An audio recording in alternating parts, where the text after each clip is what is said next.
ഇപ്പം വേറൊരു രൂപം സിനിമ കിട്ടുന്നു. നിങ്ങളെ സംബന്ധിച്ച് ഈ സിനിമ കഥ കേൾക്കുമ്പോൾ ഏറ്റവും വലിയ എക്സൈറ്റ്മെന്റ് എന്താണ് ഈസ് പറയുന്നത്? ഈ സിനിമ ചെയ്യാനാണോ? ഈ സിനിമ വളരെ റിലേറ്റബിൾ ആയിട്ടുള്ളൊരു കഥയായിരുന്നു. ക്യാരക്ടർ ഗോപി വളരെ റിലേറ്റബിൾ ആയിട്ടുള്ള ക്യാരക്ടർ. അത്തരം ക്യാരക്ടേഴ്സ് ചെയ്യാൻ ഭയങ്കര ഇഷ്ടമുള്ള ആളാണ്. അപ്പോൾ ഒരു നാട്ടുപുറമൊക്കെ കുറച്ച് സുഹൃത്തുക്കൾ ഒരു അവിടെ കളിച്ചിരിച്ച് നടക്കുന്ന ഒരു വലിയ വീട്ടുകാർക്കൊന്നും അങ്ങനത്തെ ഒരു സ്പേസ് രസമാണ്. അതൊക്കെ എക്സ്പ്ലോർ ചെയ്ത് ഫണ്ണായിട്ട് ചെയ്യാം എന്നുള്ളൊരു ഇതുണ്ടായിരുന്നു. പക്ഷെ ഇതിന്റെ കഥ ഇത്തിരി കുറച്ചുകൂടി നല്ല സ്ട്രോങ് കഥയാണ്. അപ്പോൾ വെറുതെ തമാശ പരിപാടിയല്ല, തമാശ പരിപാടിക്ക് മുമ്പ് ചെയ്തിട്ടുണ്ട്. അപ്പം അതും എന്നാലൊരു നേരത്തെ പറഞ്ഞ പോലെ ഈ കയ്യിലിപ്പം കാര്യം എന്ന് പറയുന്ന പോലെ ഒരു വളരെ രസകരമായിട്ട് ബ്ലെൻഡ് ഈ പറയുന്നുണ്ട്.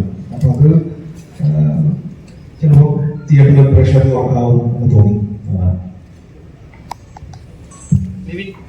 ഇതില് തന്നെ ആ ടീച്ചറിൽ കല്യാണപ്രായമായിട്ടുള്ള കുടുക്ക എന്നൊക്കെ നല്ല രസമുണ്ട്. അപ്പൊ വിവിനായിട്ടുള്ള ഇക്വേഷൻ എങ്ങനെയാണ് വിവിനായിട്ട് ഈ ടീമില് വർക്കിംഗ് എക്സ്പീരിയൻസ് കൊടുക്കാറ്?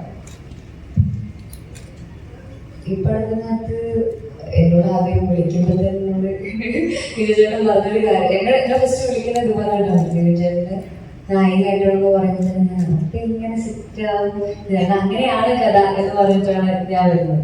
ഈ പഠനത്തെ കെമിസ്ട്രി എന്നൊന്നും പറയത്തൊക്കെ വരില്ല. അല്ലെങ്കിൽ നമ്മൾ ഈ കൃഷ്ണ സോങ്ങിൽ കണ്ട പോലെ തന്നെ കൃഷ്ണയുടെ പുറകെ നടക്കുന്ന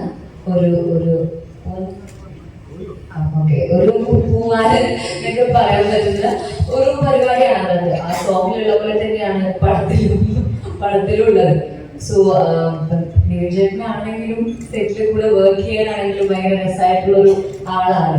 നമ്മുടെ എനിക്ക് തോന്നുന്നു ആ റാപ്പോ നൈസായിട്ട് സ്ക്രീനിൽ വന്നിട്ടുണ്ട് എന്ന് തോന്നുന്നു.